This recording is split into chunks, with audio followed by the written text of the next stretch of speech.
Good evening, good afternoon, good morning. The Zanu PF primary elections, they're probably to the country has been more important than the national elections because Zanu PF rigs elections. So the party election has been more meaningful than the national elections. But according to Temba Mliswa, an independent member of parliament, but a former Zanu PF senior official until he fell out of favor with the regime. The primary elections this year, which were conducted over the weekend, have been a complete disaster. Utter fiasco, he says. Manufactured winners and use of illegal parole structures. At the center of the mess is Forever Associates of Zimbabwe, FAZ, led by Deputy Director of CIO, retired Brigadier Tafmane. This is interesting. We have been engaged with the problem of gold looting. In the Al Jazeera documentary, one of the gold mafia was boasting that the gold mafia is bigger than Zanu PF. And in his string of tweeters, Temba Mliswa went on to explain that this FAZ is receiving more money than the CIO itself, or rather the former CIO. And this FAZ, headed by Tafumane, main objective is to remove Mnangagwa supporters. In the finished primary elections, as many as 30 of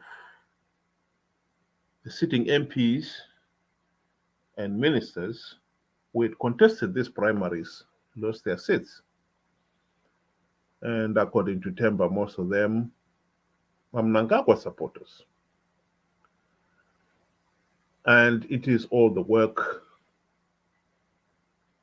of FAZ. When somebody sent me the string of tweeters from Temba Mliswa and asked me, is this true?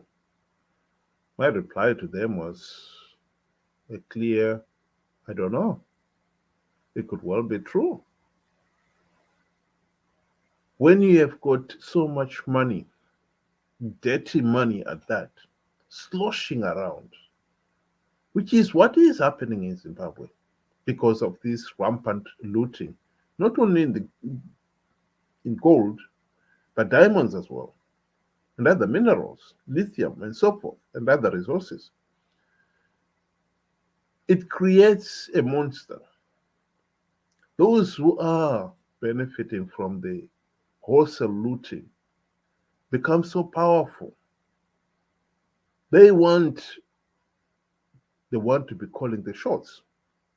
They're the ones who are sponsoring the various candidates. And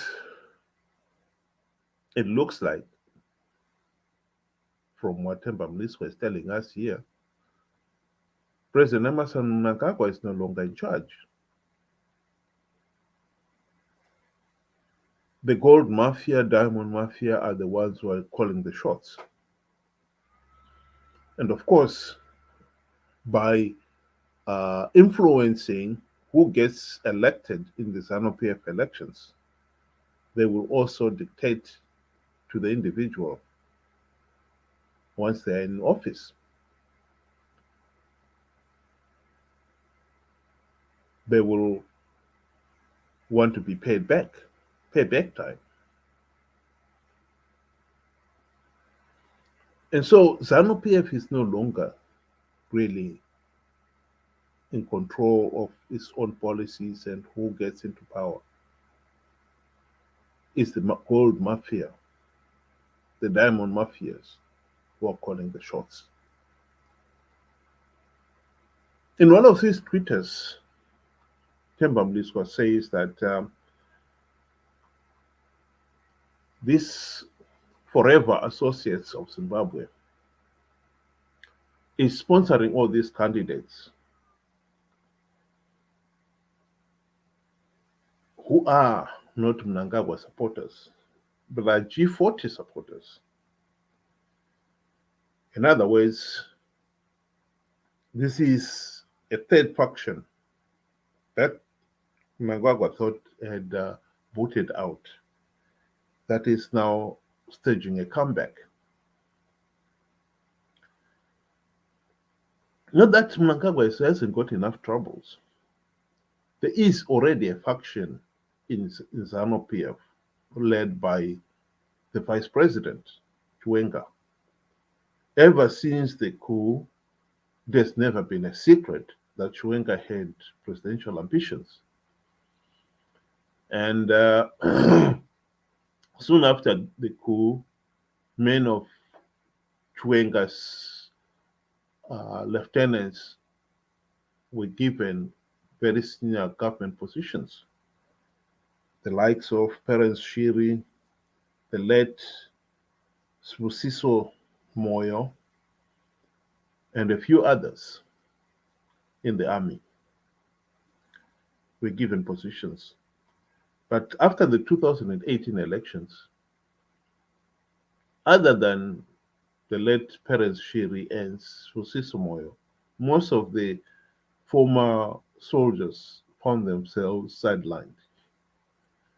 Some of them were promoted to become ambassadors outside the country so that their influence in the country is diluted. And so the emergence of this FAZ and the promotion of G40 is bringing the G40 faction back in the metrics of Zimbabwe politics. And it is not Mnangagwa who is bringing them back. It clearly is the gold mafia for bringing him back. It is interesting to note that in 2017, the coup, the military coup itself, the events before it, Mugabe had fallen out with the Chinese and many of the other looters of diamonds, but particularly the Chinese. And he had actually cancelled the contract of the Chinese who were mining diamonds in Marange and Chiazwa. And they'd been complaining that they had not honored the many promises of, the make-up deals and so forth. And it is widely believed that before the coup, the now Vice President Chiwenga was in China. And that could well be where the coup to remove Mugabe was hedged. So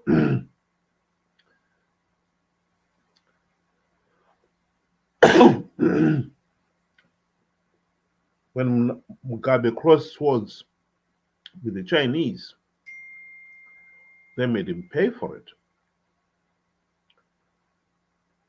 And it is not beyond imagination to think that the the mafias have become so powerful now that Nangagwa's own position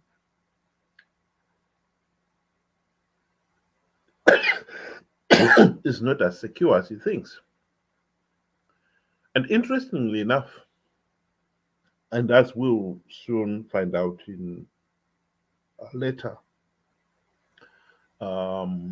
airing of the Al Jazeera documentary on the gold looting in Zimbabwe, one of the gold mafia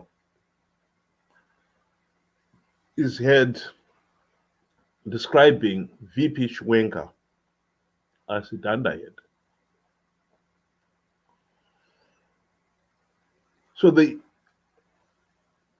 mafia, the monster that Zanu PF has created, men and women who are looting the country of its gold, diamonds, and other wealth, they've become so powerful that they are the ones who are keeping the dandaheads in power.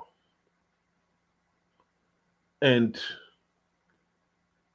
as Temba Mliswa is suggesting here, they are the ones who are removing the dandaheads that they don't like.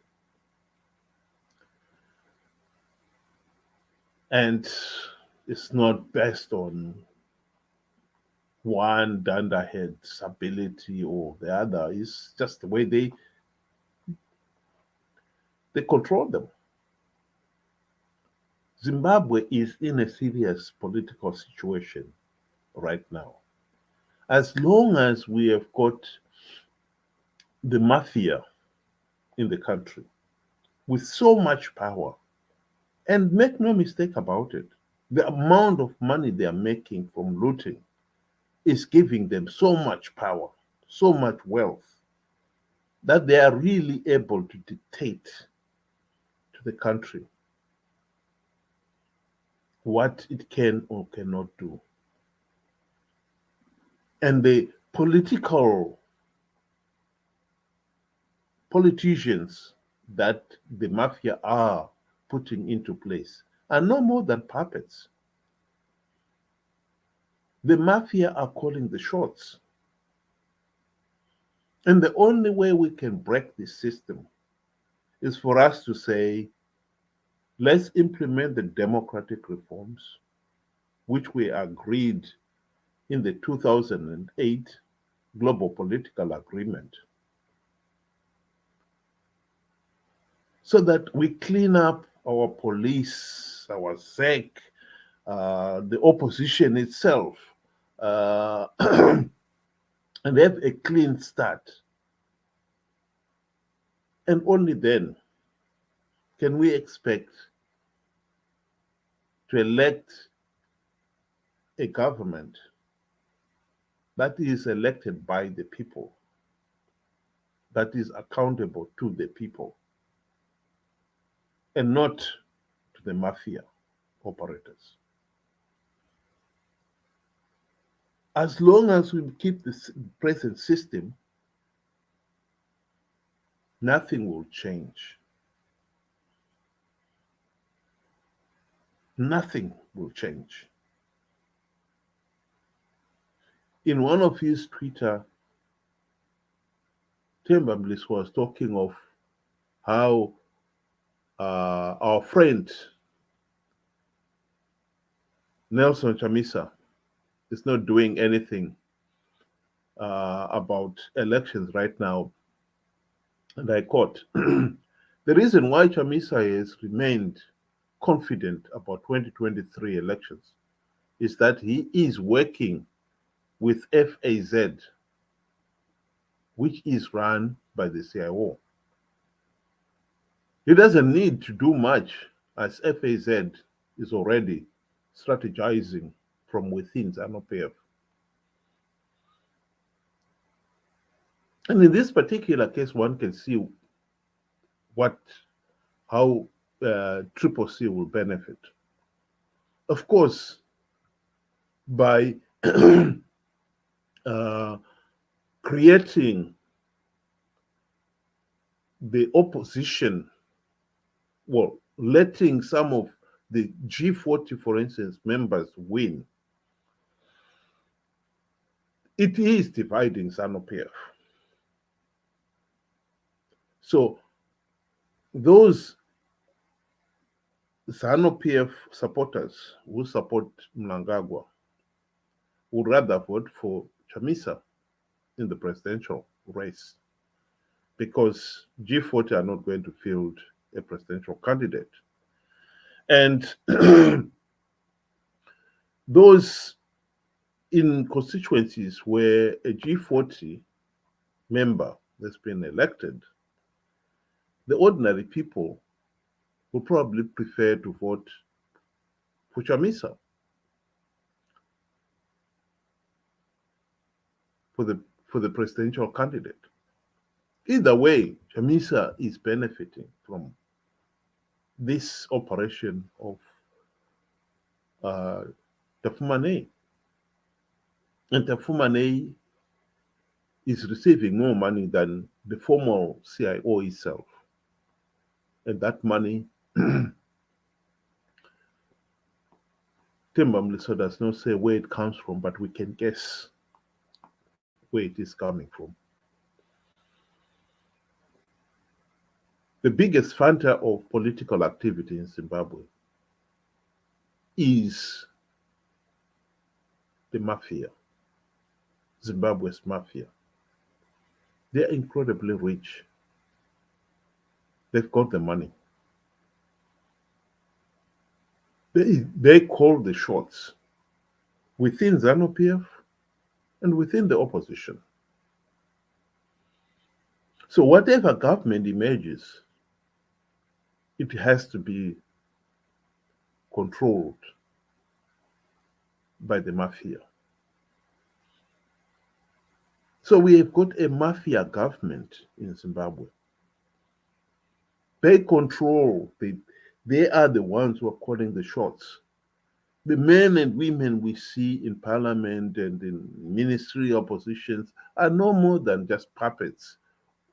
The strings are being pulled by the Mafia. This is the reality that Zimbabwe we've got to deal with, and we must deal with it now. The situation is not going to change. These elections are totally meaningless. The Zanu PF candidates are rigging their own party elections.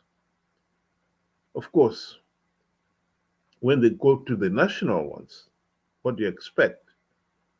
Because this time, the whole system is geared to rig the elections, from the police, the judiciary, ZEC, and the party itself. And it's well funded by the Mafia. Any opposition, they too are well funded. They will be doing exactly what the Mafia want them to do. Chamisa is doing exactly what the Mafia wants him to do. We shall not be surprised to hear that the Mafia are behind the activities of the opposition. We should not be surprised at all. The opposition has always behaved in a way that left one big wondering what is going on here.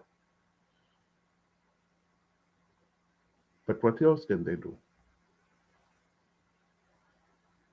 They have got to do what the Mafia, who are pulling the strings, expect them to do.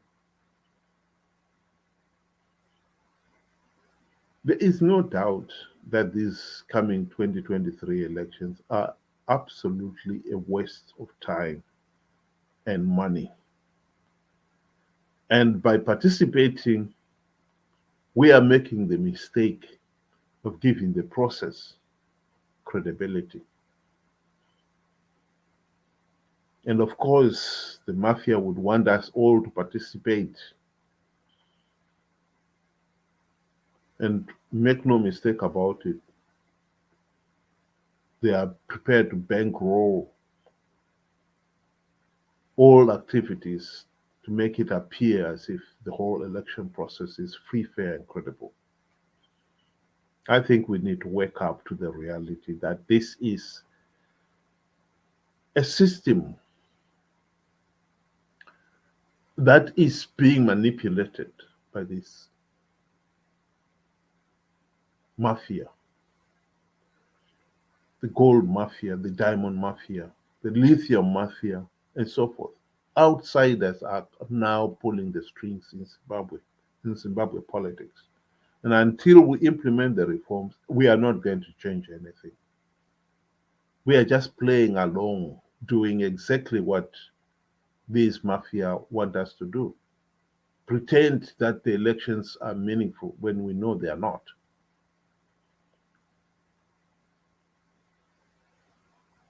If the mafia are ruthless with their own masters, what do you expect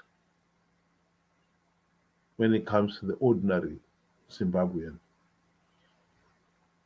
Absolutely ruthless. We can change the system, but we need to stand up and say, no, we can't tolerate this system anymore. And I think that is the decision that Zimbabweans out there need to make. And we must condemn this election process now, not wait until the rigged election results are out. That's to be too late. We must condemn the process now and demand that we have got a government of national unity which will be given the task of implementing the democratic reforms designed to dismantle the Zanu PF de facto one party state and restore the individual freedoms and rights, including the right to a meaningful say in the governance of the country. That is the number one task that we are all facing in Zimbabwe today. And I think we should seriously think about it. Thank you and good night.